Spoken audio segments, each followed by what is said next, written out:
अभी एक आदमी टाइटेनिक को घूमने गए थे, उनका भी पता नहीं चल रहा है। अब पूरा फैमिली के साथ गया था, अरबपति था वो। जहाज का एक प्रोटोकॉल है कि अगर कोई जहाज डूब रहा होता है तो समझिए ध्यान से।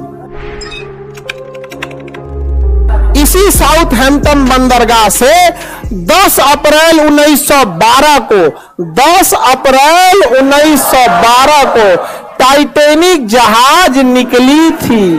टाइटेनिक जहाज निकली थी। आई ससुरी 14 अप्रैल को जाके डूब गई। 14 अप्रैल को जाके डूब गए। बताइए, एक नए नए जाके डूब गए यहां पे जहाज। इसका नाम रखा गया था अनसिंकेबल, जो कभी डूब नहीं सकता है। पहले यात्रा में डूब गया यहां पर। रीजन था उसका, समझिए ध्यान से। ये साउथहैम्पटन से निकला, एकदम फर्स्ट क्लास निकल गया था। जब यहां पहुंचा तो ये है आपका बफिन की खाड़ी। यहां से निकली थी लेब्राडोर की ठंडी जलधारा। ये एरिया को बर्फ बना देती है, तो इस एरिया में बहुत ज्यादा बर्फ रहते हैं, बहुत ज्यादा बर्फ। इसे यहां के कैप्टन थे टाइटेनिक के, विलियम मडोक। इन्हें वार्निंग दिया गया था कि बर्फ बहुत ज्यादा है, संभल के चलिएगा। तो जिसने वार्निंग दिया था ना, उनसे इनका स्टूडेंट लाइफ में थोड़ा सा नहीं होता था ईगो पे, अनसिंकेबल, धाए दे लेके चल दिए। मौसम धुंधला था, उस समय रडार नहीं हुआ करते थे। रडार ना होने की वजह से विजुअल अप्रोच करना पड़ता था, दूरबीन से देखना पड़ता था कहीं बर्फ तो नहीं है। अचानक से इन लोग को धुंधला धुंधला दिखा, देखा ध्यान से कि बाप रे बाप, बर्फ है। बर्फ बर्फ की खासियत है, जितना दिखता है उससे 9 गुना नीचे होता है। बर्फ का दिखने वाला भाग 1/10 और अंदर रहता है 9/10, यानी 10 भाग में 1 भाग दिखता है और 10 भाग में 9 भाग अंदर है। अब इनको ससुरा 3 मंजिला इतना बर्फ का चट्टान दिखा, तो 27 मंजिला नीचे होगा। और इस ससुरा तूने अभी वार्निंग दे रहा है कि टर्न मारो, टर्न टर्न मारो।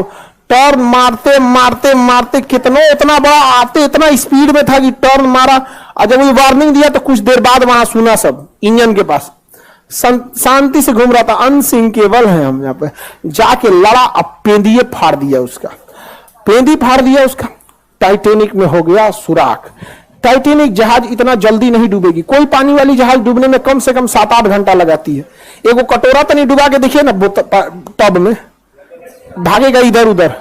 एगो पानी बोतल, एगो 5 लीटर का गैलन खोल दीजिएगा, उसको डुबाइएगा, देखिए जल्दी नहीं डूबेगा। एक आध मिनट तो भी ले लेगा। दिक्कत क्या हुआ, तो डूबने लगा। ये कैप्टन को लग गया, विलियम मडोक को तो गया अनसिंकेबल, गलो अनसिंकेबल गया। उसने कहा कि इवैक्यूएट, खाली कराया जाए। क्या किया जाए खाली? तो जितने बिजनेस क्लास वाले थे, अमीर लोग, जिनका किराया लाख लाख रुपया था, उनको पहले लाइफ बोट में भरा गया। जिस लाइफ बोट की क्षमता 20 आदमी की थी, उसमें 2 आदमी को भेजा गया। 3 आदमी, अमीरों को दिक्कत न हो। लेकिन हमेशा याद रखिएगा, रेडी फॉर वर्स्ट कंडीशन। जीवन में सफल होना है तो एक कंडीशन हमेशा याद रखिएगा। कुछ भी काम करने जाइए, अपने आप से कहिएगा रेडी फॉर वर्स्ट कंडीशन। सबसे बुरे समय के लिए तैयार रहिए। और हम हिंदुस्तान वाले काहे डूबते हैं? एगो दुकान खोलेगा, कहेगा कि अच्छा खर्चा है 30,000, 50,000 तो आइए जाएगा।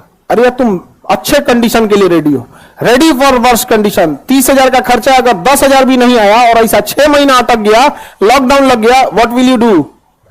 समझ आ गया कि नहीं आ गया? रेडी फॉर वर्स्ट कंडीशन, हमेशा रेडी रहेगा। इसको लगा कि हम तो आराम आराम से निकालिए देंगे, तब तक टाइटेनिक बीचवे में से टूट गया। अब तो डूबने की रफ्तार बढ़ गई। अब हो गया अफरा तफरी। अब बोट हो गई कम। शुरुआत में जिसकी बोट की कैपेसिटी थी 20 आदमी की, उसमें भेजा 5 आदमी, 2 आदमी। बाद में वो 20 आदमी वाले पे उतार दिया 50 आदमी, वो डूब गया।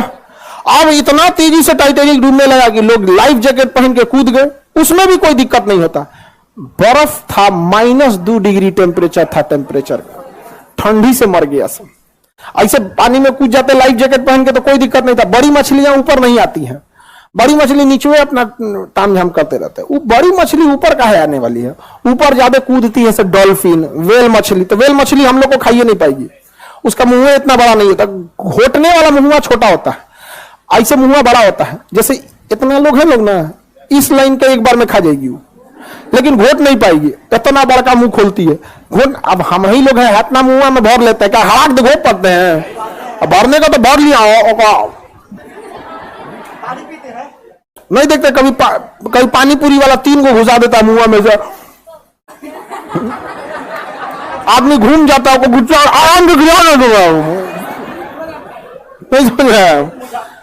तो आधा आदमी ठंडा मार दिया, तो कुछ ही आदमी को बचाया जा सका, जबकि सबको बचाया जा सकता था। डूब गया अनसिंकेबल।